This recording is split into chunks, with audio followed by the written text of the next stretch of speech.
Hello students, in the earlier part of nationalism in India, we studied how the non-cooperation movement spread across towns and villages.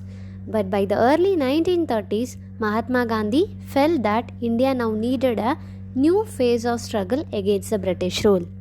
This brought us to the civil disobedience movement, one of the most significant mass movements in our freedom struggle. It all began with the historic Salt March of 1930 when Gandhiji marched to Dundee to break the unjust salt law. In this section, we will learn about how the Salt March inspired millions to join the struggle, the role played by different social groups such as peasants, women, business classes, and industrial workers, and finally, the limits of the movement, the challenges it faced, and why not everyone supported it fully. So, this unit gives us a complete picture of how the idea of Swaraj grew stronger, but also how it faced divisions and differences within the Indian society. After the Chauri Chaura incident, Mahatma Gandhiji decided to withdraw or stop the non-cooperation movement. He decided that, and he felt that the people did not know the actual meaning of the non-violence movement. So all the movement which were started by Mahatma Gandhiji ended up with what? Violence. So from this, what he has understand that, so the people didn't even understand the proper meaning of Satyagraha. They needed the proper training. During this time, there were also differences within the Congress on how to continue the struggle against the British rule. One group led by C.R. Das and Motilal Nehru formed the Swaraj Party in 1923. They believed in entering the legislative council that was created by the British and opposing the government from within by rising nationalist demand. The another group, led by leaders like Jawaharlal Nehru and Subhash Chandra Bose, was more radical. They wanted direct mass action and were not in favor of council politics. Despite these differences, both groups were committed to fighting the colonial rule. In such a situation that was faced by the leaders or the members of the Congress, they were faced two factors that shaped the Indian politics. The first one is that the worldwide economic depression. In the year of 1929, agriculture prices began to fall sharply. Farmers already burned with high taxes now had to sell their crops at very low prices. These deepened rural distress and increased dissatisfaction with the British policies. So around the year of 1930, the countryside was in continuous confusion. When this was going on, in the year of November 1927, the British government announced the appointment of the Simon Commission to look into the working of the constitutional system in India and to suggest further reforms. The most important point is that all the members of this commission were British, not a single Indian was included. This made Indians feel insulted and humiliated, because reforms about India's future were being discussed without Indian representation. When the commission arrived in India in the year of 1928, it was greeted with massive protests. People raised slogans like "Simon, go back," and black flags were shown everywhere. Even in this protest, not only the Congress was involved, even the Muslim League also involved. So both joined together and they have opposed the Simon Commission. By seeing the situation that was happened in India, what the Viceroy Irwin has announced that in the year of October 1929, he has announced the vague offer of Dominion status. In the Lahore session of the Congress 1929, presided over by Jawaharlal Nehru, the demand for Purna Swaraj or complete independence was officially adopted.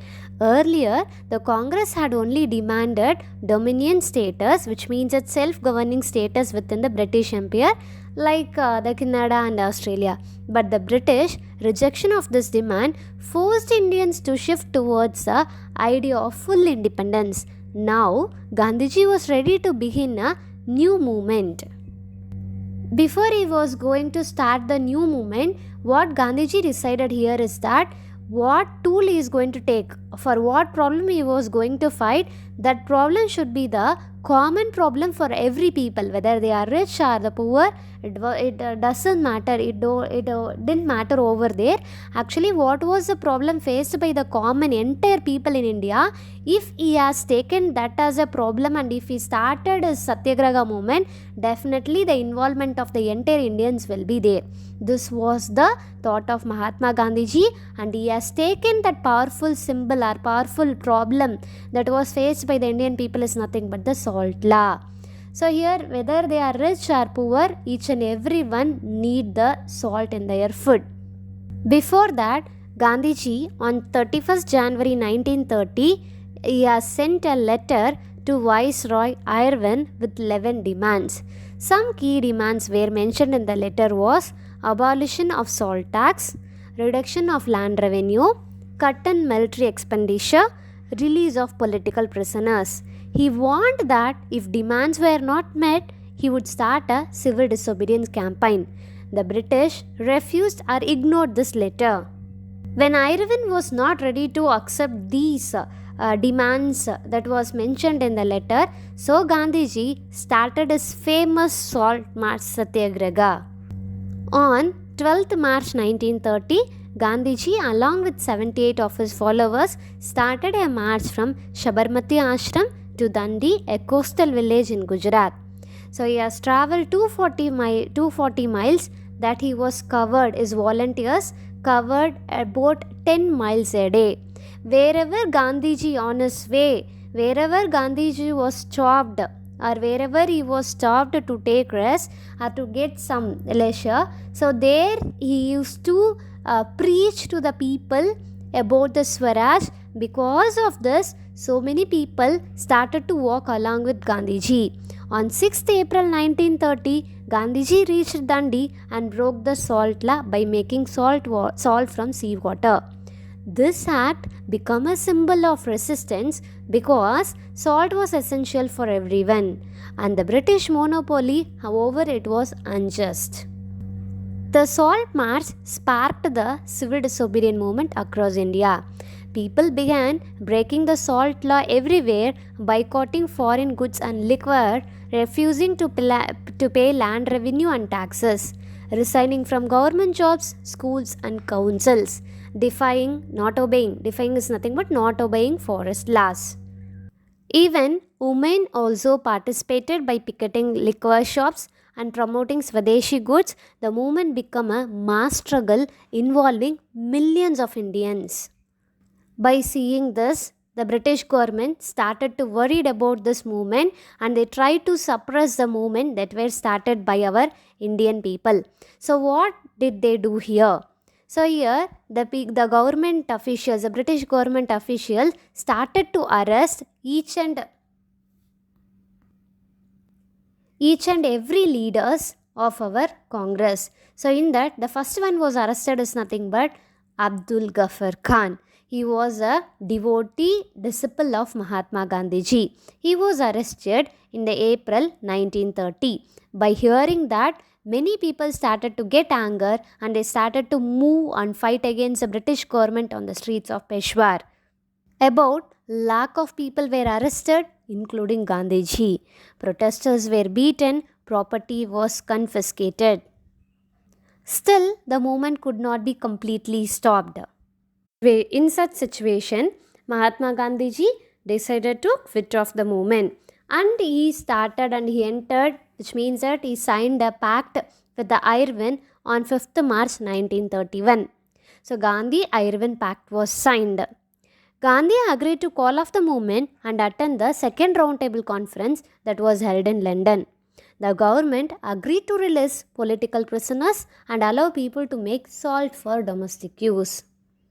But when Gandhiji returned from London, so in the December 1931, he went to London for the conference. So when he returned back, he found that the government started a new type of new policies, which means that Ghaffar Khan and they have agreed that they were going to release the prisoners, right? But it was not at all happen. Ghaffar Khan and even Jawaharlal Nehru were in jail, and they have declared that the Congress political party is illegal. By seeing this, Gandhiji got tense and he again started the civil disobedience movement, but this time it was weaker. Repression by the government was strong. By 1934, Gandhiji finally called it off. Now we are going to see that how participants saw the movement. Different social groups joined with different expectations of what Swaraj should mean. First, let me see about the rich peasants. For example, who were the rich peasants is nothing but Patidas of Gujarat, Jats of Uttar Pradesh. What was their problem? They produced commercial crop and had been hit by the World Trade Depression. They wanted a reduction in land revenue.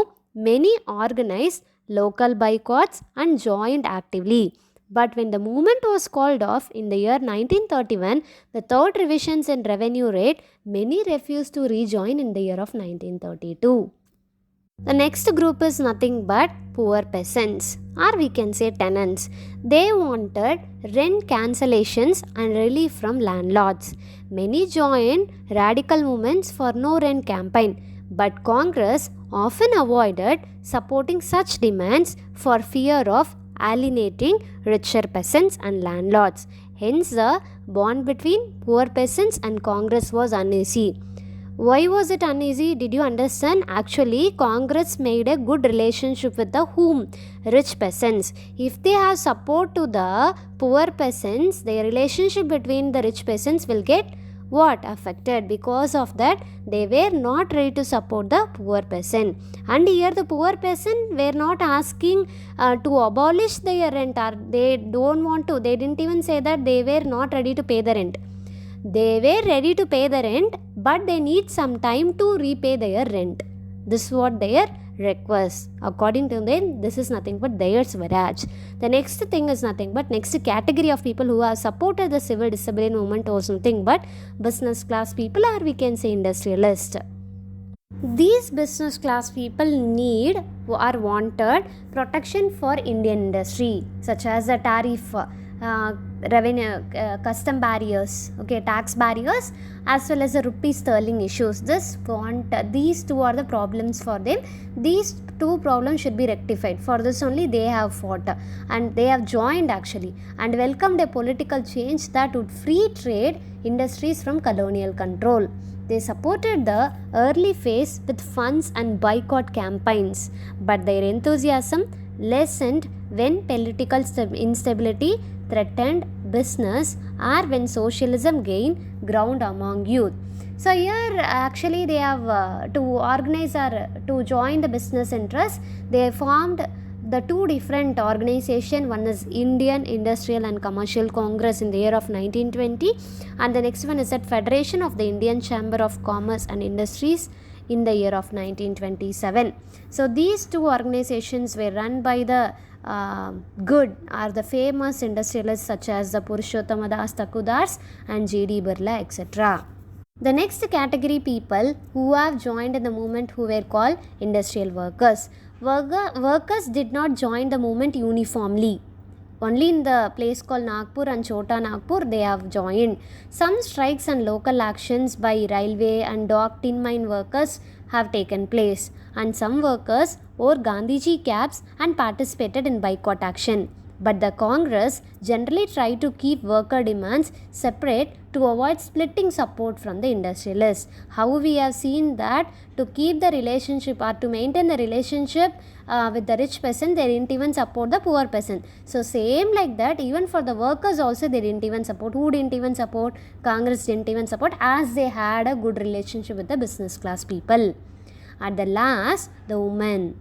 Thousands took part for picketing shops, making salt, joining marches. Many were from the high-caste urban home or from prosperous peasant household in village.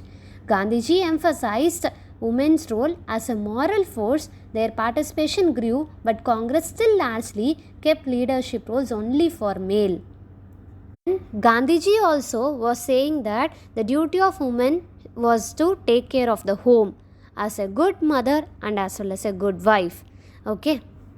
So in this we have seen that every group saw Swaraj through the lens of its own problem. Peasants wanted relief, businessmen wanted free trade, workers wanted wages, and women wanted dignity and public rule. The last subpart of this unit is nothing but the limits of civil disobedience. Why it did not unify everyone? That was the question. Civil disobedience was powerful, but it exposed social and political limits. What were those limits? First one is nothing but the Dalit depressed class. From the 1930s, the untouchable Dalits organized themselves and demanded political safeguards. Okay, so reserved seats and even separate electorate so they could elect their own representative. Dr. B.R. Ambedkar formed the Depressed Class Association and pressed for separate electorate at the second roundtable conference. For this one, British government accepted the decision of Ambedkar. Gandhiji opposed that decision. Why means if they give separate electorate for Dalit, definitely it was not possible to unify the Hindus and the remaining people.